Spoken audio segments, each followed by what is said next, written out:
Bienvenue à tous, bienvenue au podcast La Game du courtage. Je me présente, je suis David Bélanger et j'ai mon partner ici, Steve Valiente. Donc, comme premier épisode, vraiment, on va essayer de plus parler de nous un peu, puis on va se présenter, puis après ça, on va parler de quelques petits sujets chauds de l'immobilier. Si, gênez-vous pas à écrire dans les commentaires. Si vous avez des sujets que vous voulez qu'on réponde, ça va nous faire plaisir de le faire. Donc, pour commencer, Steve, on dit toujours que les personnes âgées sont toujours les premières à commencer, donc je t'invite à te présenter. Dans le fond, mon nom, c'est Steve Valiente, je suis courtier immobilier. On est copropriétaires ensemble du Remax Infinité. Dans le fond, on a chacun notre background, complètement différent. C'est pour ça qu'on, dans le fond, on décide de faire un podcast parce qu'on est quand même deux mentalités complètement différentes. Puis, on a à peu près 10 ans de différence en âge. Fait que quand même une autre génération, moi, je suis une autre génération. Plus la génération des travailleurs que David. C'est normal, il est plus jeune, c'est correct. Vous allez voir, moi et David, on fait tout le temps ça. On est toujours en train de se taquiner. On fait ça pour le plaisir, prenez pas personnel. C'est vraiment notre style. On est fait vraiment comme ça. On est vraiment cool. C'est le fun. Il n'y a rien de méchant en arrière de ça. Fait que juste le prendre du premier degré, jamais troisième, quatrième degré. Fait dans le fond, moi, j'ai grandi dans la construction. Mon père est contracteur, était contracteur général. Il est encore, il travaille encore. Pour son âge, il est encore ici en forme. Fait que dans le fond, en travaillant avec lui, j'ai appris beaucoup de choses au niveau de la construction. Fait que c'était un atout. Après ça, j'ai décidé d'aller étudier en administration plus tard, dans le temps. Puis travailler au niveau des assureurs, assurance collective, puis toutes ces affaires-là. Mais où est-ce que j'ai pris vraiment plus mon expérience, c'est au niveau du... quand j'ai été estimateur bâtiment. J'ai été ajusteur d'assurance, mais après, j'ai été estimateur bâtiment pour les assurances. Où ce que, dans le fond, tu vois tous les genres de bâtiments qu'il y a à Montréal, autant des bâtiments de 1800 à des bâtiments jusqu'à... Dans le fond, j'ai quitté il y a 10 ans là, au niveau de l'assureur. Mais tu vois toutes les années du bâtiment. Fait que tu connais les conceptions, les défauts. Parce qu'avec l'assureur, dans le fond, l'assureur ne payait jamais la cause dommage, mais le dommage qu'elle cause. Fait que nous, on faisait des recherches de causes dans le temps pour les experts en sinistre quand j'étais estimateur. En faisant ça, estimation, après je suis tombé dans... je faisais toujours de l'estimation, mais je suis allé travailler pour une compagnie de construction qui travaillait pour les assureurs. Fait que j'ai fait ça 3 ans, gestionnaire de projet. Puis là, j'étais vraiment dans ça. Fait que je gérais les projets, les estimés, les contenus, tout ça. Fait qu'au niveau construction du bâtiment, je connais très bien le bâtiment. Fait que je connais le produit que je vends parce que moi, dans ma tête, pour vendre quelque chose, il faut que je le connaisse. Fait que ça, c'est plus moi. Maintenant, David, toi... Je suis vraiment surpris que vous ayez parlé que c'est un ancien estimateur en assurance parce que si vous connaissez Steve, vous le savez. Il va le dire toutes les fois qu'il peut le plugger, il va le plugger. Donc, je suis vraiment surpris que vous en ayez parlé.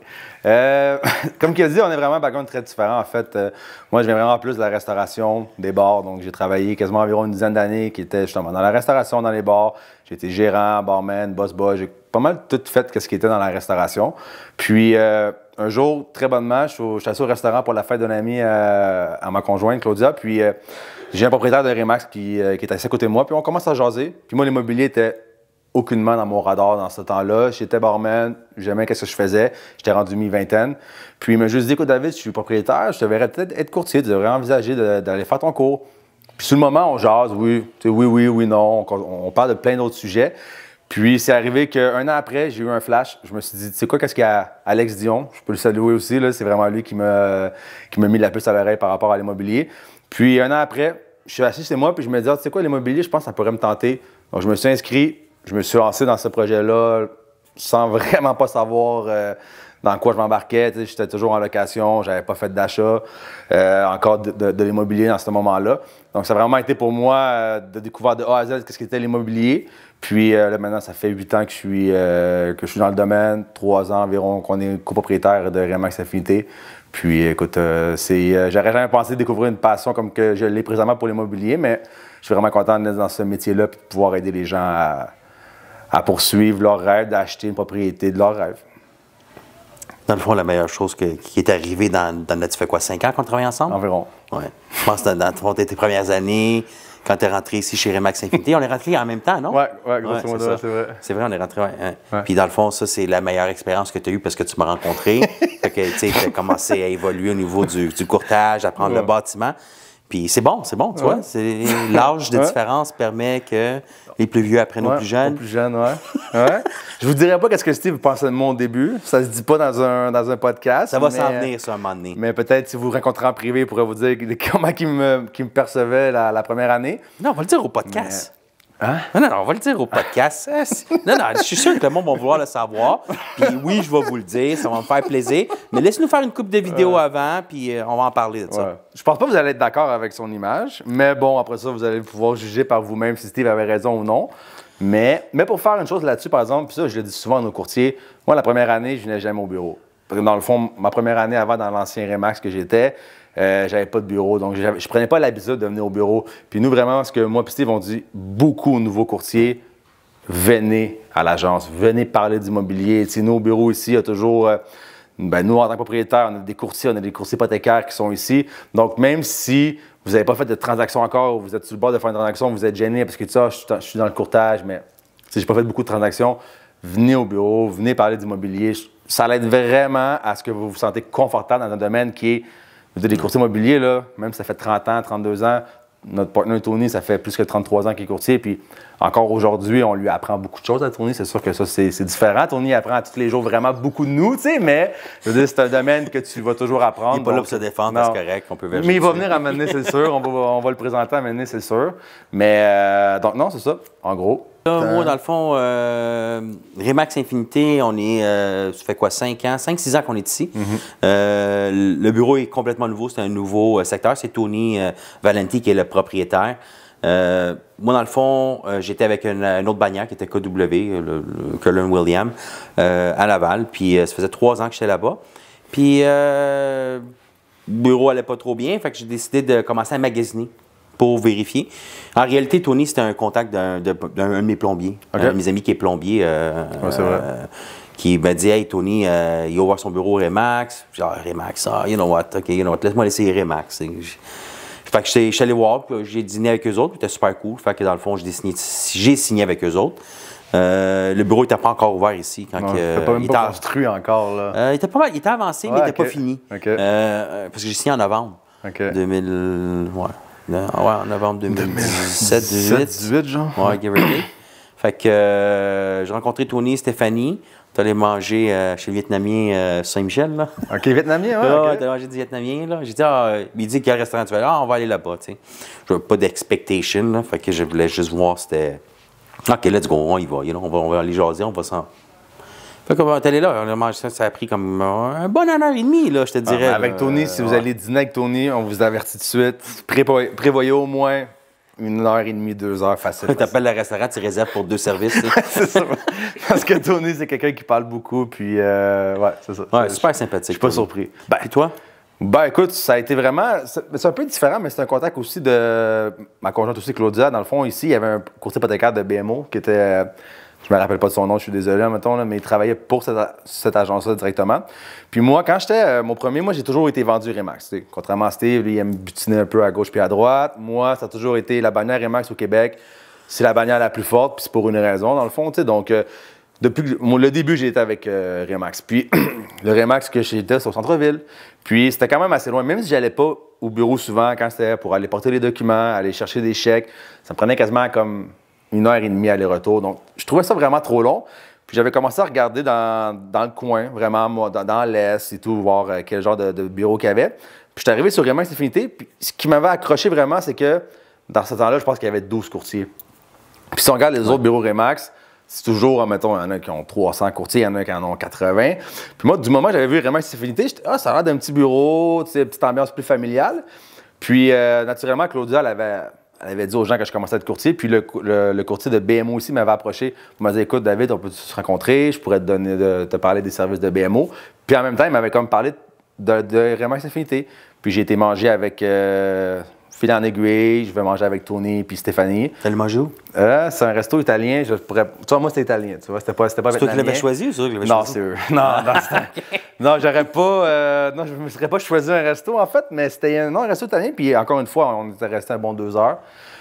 Puis ce que j'avais vraiment aimé, puis tu sais, même avec Stéphanie, c'était vraiment ce que je recherchais, c'est une ambiance de famille. L'immobilier, c'est un domaine individuel, tu sais, dans le sens que toutes les courses à l'interne sont individuelles ici, à part une équipe de Massimo et Steph. Mais je trouvais quand même que l'ambiance, c'était différent de ce que j'avais connu.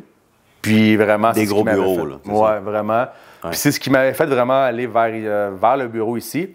Puis, ouais, comme je disais, après ça, c'est sûr que pour ça, je raconte Steve, je me dis, ouf, là, ça a comme droppé un peu l'ambiance familiale du bureau un peu. J'étais comme un plus sûr de vouloir venir ici quand que. C'est parce que tu connaissais pas ça, l'ambiance familiale.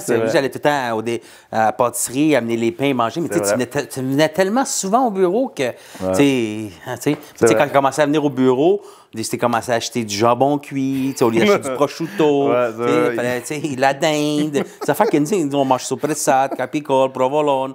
C'est correct, mais là, tu t'es intégré. Là, tu vois, là, tu fais 5 ans, là, tu commences à manger la nourriture, du capicole. Ah, c'est bon, du capicole. Ah, c'est bon, du prosciutto. Tu vois, on donne développer ta palette. C'est un bon côté, là. C'est vrai. Parce que pour que les gens sachent ici, c'est moi l'immigrant du bureau. Là.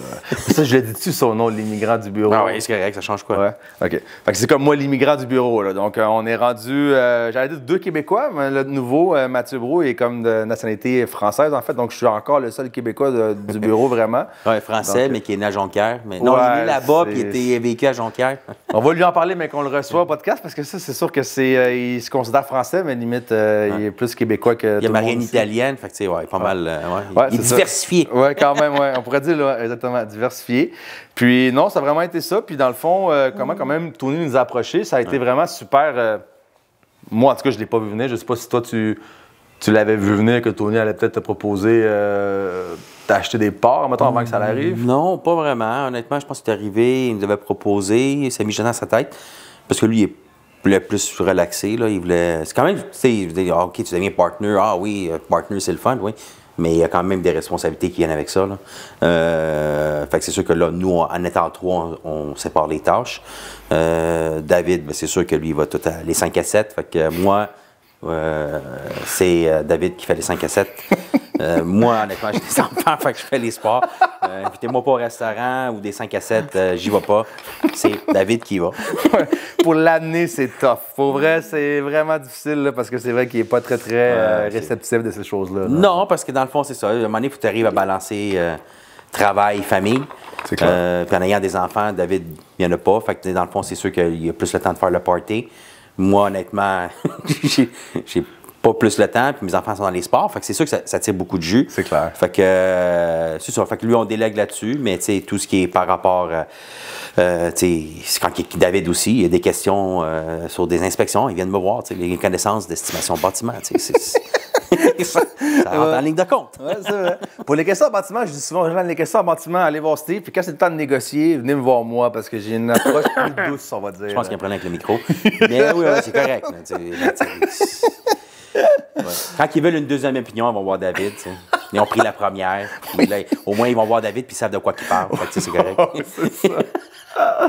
Mais, ouais, non, mais Tony, moi, tu sais, comme tu as dit aussi, puis ça, c'est vraiment vrai. C'est quand Tony m'a approché la première fois, je lui ai dit oui, mais.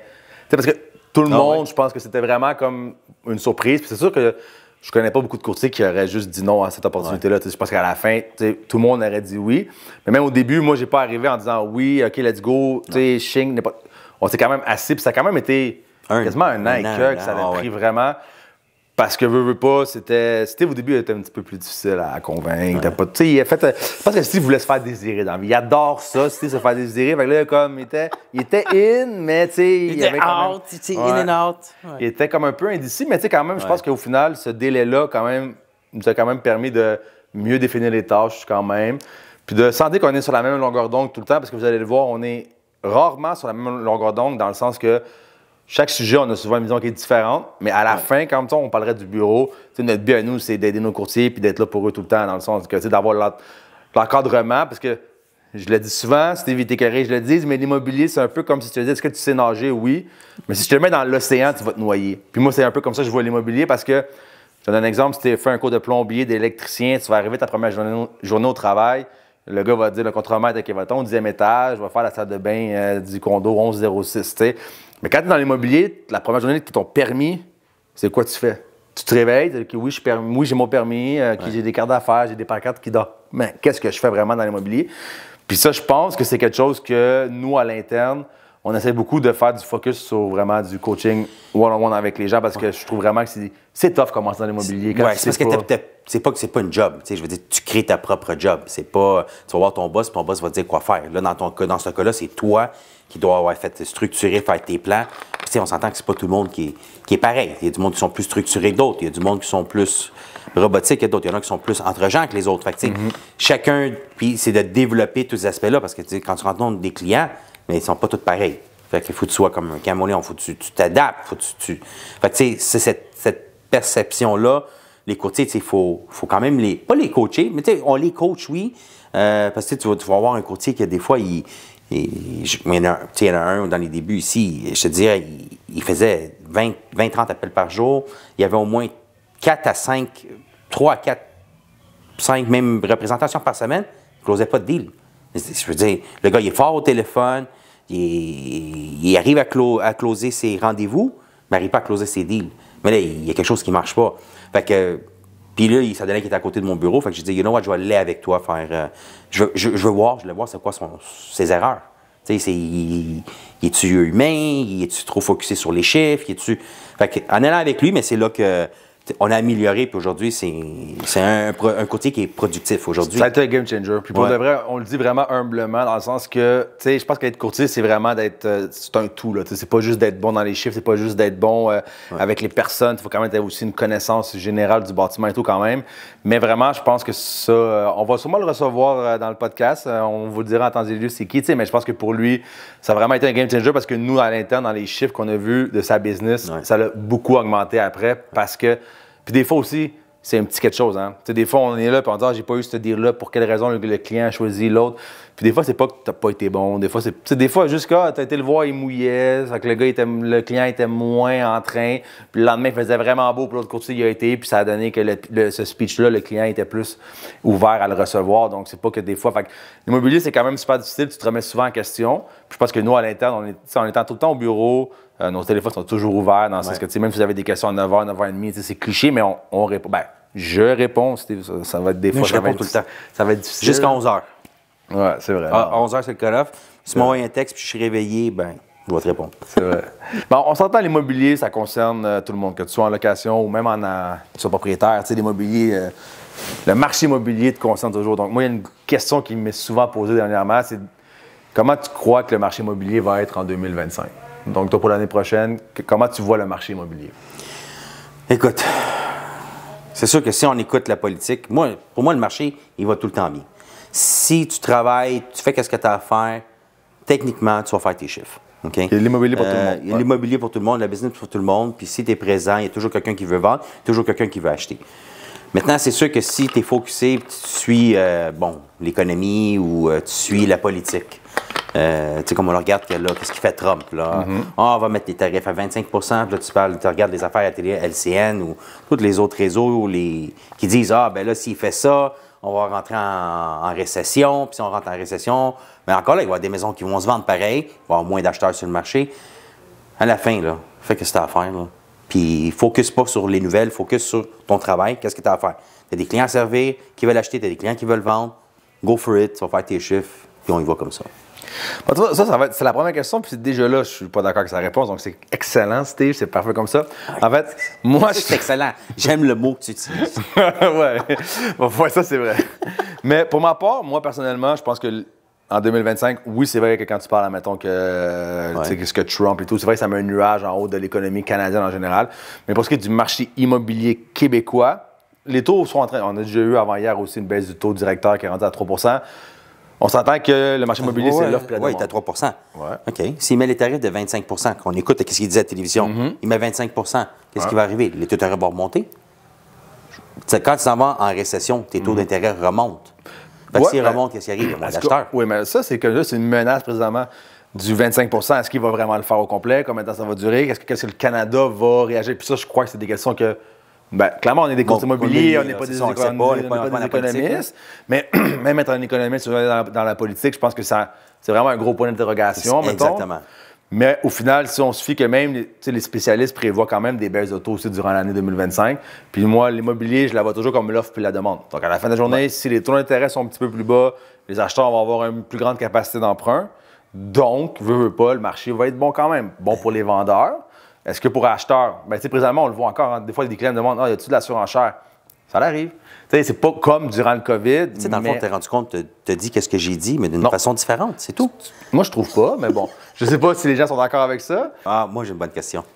Bon, ça, on verra après, là, mais vas-y. Si tu as une propriété, là, ouais. OK, est-ce que tu fais tes travaux toi-même ou tu engages un professionnel pour le faire? Quand tu parles, moi, en tant que... Si tu as une maison et des travaux à faire sur ta propriété, est-ce que tu engages un professionnel ou Claudia ou t'engages ou tu le fais toi-même? Non, ça, c'est sûr que tous les gens qui me connaissent vont vraiment savoir que je suis vraiment pas manuel. Donc, pour ta question, je dirais que moi, je vais engager des amis que je connais. Je vais encourager, en fait, je ne vais pas engager, je vais encourager des amis que j'ai dans mon entourage pour qu'ils viennent faire certains travaux que j'ai à faire dans mon condo, mettons, parce que j'ai pas de... Ça, c'est un autre sujet aussi, parce que là, j'habite dans un condo, puis mes partners rient de moi parce que j'ai 36 ans, puis je suis en condo. Tu sais, eux, ils ont des maisons, ils ont commencé par des condos, puis ils sont rendus en maison. Mais c'est un choix de vie qu'on a décidé de faire, mettons. Mais, on respecte ça. Ils y respectent ça. Ça dépend, là. Vous devriez le voir dans le day-to-day, là. Mais sinon, non, je dirais que je vais encourager mes amis à faire des travaux et non moi-même, parce que je préfère que les travaux soient bien faits. C'est pour ça que je préfère le faire moi-même. Là, je pourrais te retourner la question. Mais je sais que tu connais la réponse. Oui, je connais la réponse. Je sais vers quoi tu vas t'en aller. Donc, je vais quand même la reposer juste pour le bénéfice des téléspectateurs. Toi, Steve, si tu aurais des travaux à faire dans ta maison, est-ce que tu vas l'engager, est-ce que tu vas engager des personnes ou tu vas le faire par toi-même? Ben, c'est sûr que avant, je faisais tout. OK? Puis c'est sûr, parce que dans le fond, j'avais pas les moyens d'engager ou j'étais trop cheap pour le faire. Je ne cacherai pas. mais l'affaire, c'est qu'est-ce qui est dur, c'est que quand tu sais le faire, là, tu engages quelqu'un pour le faire. Puis moi, je suis vraiment minutieux. Il fait pas comme que tu veux. Exactement. Ça va pas arriver. Puis moi, je l'ai vu d'une façon où pourquoi tu l'as fini comme ça. Puis je vais critiquer. Fait que c'est sûr que oui, je vais le faire moi-même. Si le prix est raisonnable, puis que en temps normal, une compagnie doit faire de l'argent, là. Mais tu sais, que tu fasses 35 % de profit, c'est correct, mais que tu en fasses 200 %, pour moi, ça ne fait aucun sens. Fait que vu que je connais les prix, malheureusement, mon problème, c'est que je connais les prix du marché. Puis si c'est pas raisonnable, ben si tu dis too bad, you know what, je vais le faire moi-même. Mais si le prix est raisonnable, ben you know what, you get the job, fais-le toi. Moi, je le sauve en temps. Puis je vais, tu sais, à l'âge que je suis rendu, j'ai mal tout partout quand j'ai fini de travailler, là, physiquement. Fait que, on a fait un gros projet, puis j'ai délégué certaines choses, puis il y a beaucoup de choses que j'ai faites parce que je n'étais pas d'accord avec le prix, puis j'étais capable de le faire. Fait qu'à la fin, oui, c'est vrai que quand... Puis, tu sais, l'avantage, tu sais, aussi, c'est ça, mais aussi, ça a des avantages, c'est des désavantages de savoir tout faire quand tu es marié. Parce qu'à partir de là, après, quand tu sais tout faire, mais les projets... Il y en a des projets. Oui. Fait que l'idéal, c'est de savoir rien faire. Donc? C'est parfait. Bon, on finit par bien s'entendre là-dessus, tu vois. Si je te demanderais une autre question, je te dirais, mettons, si tu aurais à parler d'un top 2 ou 3 des villes au Québec que tu crois que prochainement, sans le savoir, on ne connaît pas l'avenir encore, mais toi, si tu me dirais maintenant des villes où tu irais investir, que ce soit pour un investissement en termes de plex, de porte, de business ou de maison pour une propriété principale, ce serait quoi les villes qui te viendraient en tête? Où est-ce qu'il y a un gros potentiel? Là? Saint-Michel. Saint-Michel, les prix sont encore raisonnables. C'est un quartier qui est en train de changer, il est en train d'évoluer. Villeray, les prix ont déjà monté. Fait que côté investissement, si tu pognes un deal, ça pourrait être intéressant. Mais Saint-Michel, je pense qu'il y a encore une bonne opportunité. Montréal-Nord aussi, c'est sûr que... Puis ces villes-là ont changé, hein. Ils sont beaucoup mieux qu'avant. Sinon, côté qualité de vie, il y a beaucoup de monde qui vont être en désaccord avec ça. Moi, j'aime Rivière-des-Prairies. Fait que Rivière-des-Prairies, Anjou, c'est comme à côté. Pointe-aux-Trembles, je trouve ça un peu loin. Mais honnêtement, c'est pour ça que je dis Rivière-des-Prairies, Anjou, c'est 100, c'est plus accessible, 25, la 40. C'est vrai que t'es proche. Fait que c'est facile d'accès pour si tu veux bouger. C'est sûr que si tu es au centre, mais c'est sûr que tu as des terrains plus petits. Mais tu sais, une maison avec un terrain qui est pas payé pour élever des enfants, tu sais, Anjou, il y en a encore. À Rivière-des-Prairies, je trouve que les terrains sont plus gros. Toi? Ouais. Je suis pas surpris qu'il me parle d'arriver à des Prairies. Je pense qu'il m'aurait dit une autre ville. J'hésite même qu'il n'ait pas dit Saint-Léonard. J'avoue que je suis un peu surpris, là, mais... ouais, c'est cher, Saint-Léonard. C'est vrai que c'est cher, c'est vrai. C'est vrai que c'est des grosses maisons, c'est des gros plex aussi à Saint-Léonard. C'est des gros duplex, des gros triplex. Moi, je te dirais... tu as parlé de Pointe-aux-Trembles. C'est vrai que Pointe-aux-Trembles, sur l'île, c'est vraiment à la pointe de l'île. Mais si on veut rester sur l'île de Montréal, Saint-Michel, clairement, que je pense que c'est vraiment un quartier qui s'améliore. Parce que c'est vrai que je viens de Montréal-Nord, donc j'ai habité à Montréal-Nord pendant 25 ans. Est-ce que j'investirais à Montréal-Nord? Oui. Est-ce que ça me dérangerait d'investir à Saint-Michel? Non plus. Mais Saint-Michel, je pense que tu as raison que c'est vraiment dans les prochaines années, je pense que la ville va vraiment se refaire une beauté, si on veut, je pense. Puis vraiment, je pense que côté investissement, c'est vraiment une bonne place. Sinon, côté investissement, le monde en parle quand même depuis une couple d'années, mais je dirais Trois-Rivières. C'est à l'extérieur, Montréal. Oui, là. pour côté investissement. Mettons, si les gens veulent avoir des portes quand tu commences, c'est sûr que présentement... Ta question, c'était Montréal, mais tu sais, Aux t'as environs. dû investir à Montréal ou habiter à Montréal. Tu sais, là, t'es rendu à Trois-Rivières. Des fois, il faut le remettre à sa place. Sa question, il l'a oublié. Fait que, c'est normal, à son âge. Il y a beaucoup de choses qui se passent. C'est comme les TikTok, c'est aux 30 secondes. Hein? C'est vrai. C'est vrai, mais j'aurais pensé que tu aurais pu aussi élaborer de ton côté. Mais c'est correct, Steve, regarde, c'est correct. Moi, j'avoue que j'ai pris mon initiative à moi de peut-être parler un petit peu plus loin. Parce que c'est vrai que c'est loin, on parle d'1 heure et demie environ de Montréal. Ouais. Mais même encore, des fois, même quand on parle, mettons, sur la rive nord, je dirais même Mirabel, même si Mirabel, ça a quand même beaucoup augmenté les dernières années. Qu'est-ce qui est proche du Outlet, c'est sûr que ça a excessivement augmenté le prix vraiment beaucoup. Sinon, non, c'est sûr qu'à Montréal, je dirais comme tu as dit, hein, mettons, là, Saint-Michel, c'est quand même bien. Pointe-aux-Trembles aussi, j'ai habité à Pointe-aux-Trembles 4 ans. Oui, c'est vraiment sur la pointe de l'île, mais je trouve vraiment que c'est comme un juste milieu entre... t'es en ville, entre la ville et un peu la banlieue. Moi, j'avais vraiment le parc... Faudrait que je trouve le nom. Mais je suis d'accord que l'Est, là, est encore sous-développé. Hein? Quand même. Côté transport, côté activité. Ah, ça, c'est sûr, par exemple, ouais. Puis moi, je me dis, pas une prédiction, mais moi, je dis à peu près dans peut-être 10-15 ans, là, ça va changer là-bas. Ça va devenir comme l'Ouest. Ouais, comme... ça va être le nouveau Ouest. On espère. Les prix vont monter encore davantage. Parce que, vraiment, parce que, tu sais, moi, je dis vraiment une chose, puis ça se peut qu'on est peut-être biaisé un peu là-dessus, mais en tant que courtier immobilier, mais l'immobilier au Québec, quand la brique va perdre de la valeur au Québec, je pense que pas mal tous les investissements vont en avoir perdu aussi. Je crois que vraiment, tu sais, présentement, c'est pas bon nécessairement, mais, tu sais, il y a un manque de nouvelles constructions aussi. C'est beaucoup des condos aussi. Ouais. Condos locatifs.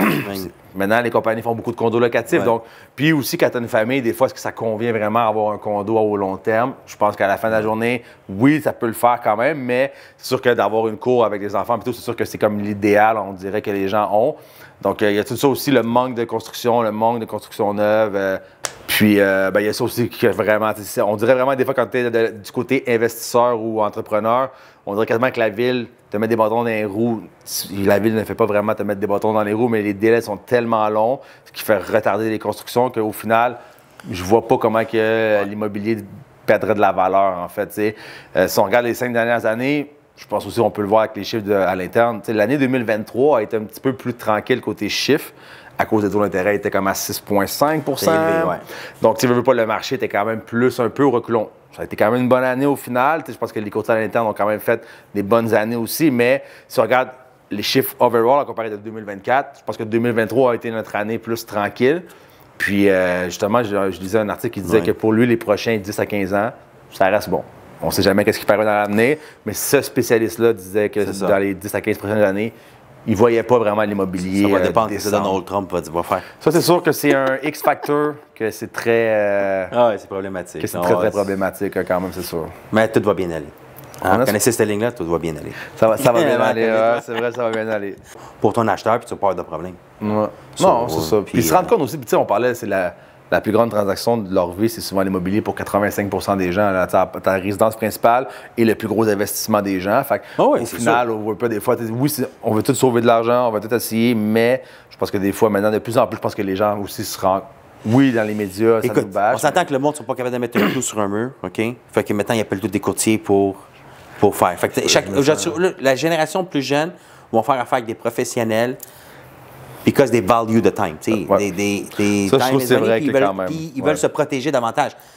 Tu sais, moi, je viens de la génération où nos parents disaient « Hey, fallait toi-même, tu vas sauver de l'argent. » Est-ce que c'est la bonne façon? Certaines choses, je te dirais « OK, oui. Ouais. » Mais tu sais, en étant en business, j'ai remarqué qu'en déléguant et en payant, j'avais plus de temps, puis j'étais plus productif, puis je faisais plus d'argent. Ouais. Fait que tu sais, oui, nos parents sont arrivés ici avec des histoires, avec des valises en carton, ils sont arrivés en bateau, ça a pris 2 semaines. Parce que mon père est italien, moi je suis canadien, ma mère est québécoise, fait que tu sais, c'est pour ça que j'ai le meilleur des deux mondes. Pauvre ta mère. Oh, qu'elle n'a pas eu facile. Mais, tu sais, je comprends eux autres, puis nous, ma génération, tu sais, j'ai quand même 10 ans de différence. Là. C'est 10 ans, le monde dit, c'est pas beaucoup. Non, mais 10 ans, c'est beaucoup. Là. Ouais. Fait que, tu sais, toi, le téléphone à roulette, tu l'as pas connu. Là. Non. Moi, je l'ai connu, le téléphone à roulette. Puis on a juste 10 ans de différence. Tu sais, le Pentium 2, tu n'as pas connu ça. Là. Non. Non, mais je sais, non. Ouais, c'est ça. Ça me dit rien présentement. Exactement. Fait que, tu sais, on a juste 10 ans, c'est pas énorme. Non, mais c'est beaucoup dans la société. Fait que, c'est ça. Nos parents, eux autres, ils ont bûché, ils ont sauvé, puis ils mettaient de l'argent de côté, puis ils faisaient tout eux-mêmes pour sauver de l'argent, puis ils ramassaient des morceaux de bois pour brûler ou pour faire des cabanons en morceaux, tu sais. Là, tu regardes ça, tu dis, moi, je vais aller commencer à ramasser des vidanges, puis commencer à... Une autre génération. Une autre génération. Puis là, tu te rends compte que oui, on est élevé comme ça. Puis tu sais, c'est resté parce que là, tu essaies de tout faire toi-même. Mais là, à un moment donné, tu es rendu. Eh non, écoute, non, c'est ridicule. Tu sais, il y a certaines affaires, you know what, délègue, paye, puis ça finit là. Je suis d'accord. Hein? D'accord. Toi, tu payes pour tout, mais c'est correct. Ouais. Même pour aller manger à chaque dîner. Je paye pas. J'encourage des gens que je connais dans leur business. Il a raison. Ouais, dans là. Ah, c'est d'accord, je suis 100% d'accord avec toi. C'est une bonne vision. Merci beaucoup, j'apprécie. Ça, c'est rare, vous allez entendre Steve dire un compliment, fait qu'on le prend tout le temps. Quand Steve vous dit un compliment, on le prend, puis on est content. Ah, c'est un compliment? Ben, t'as dit. Je sais. Bon, c'est cool.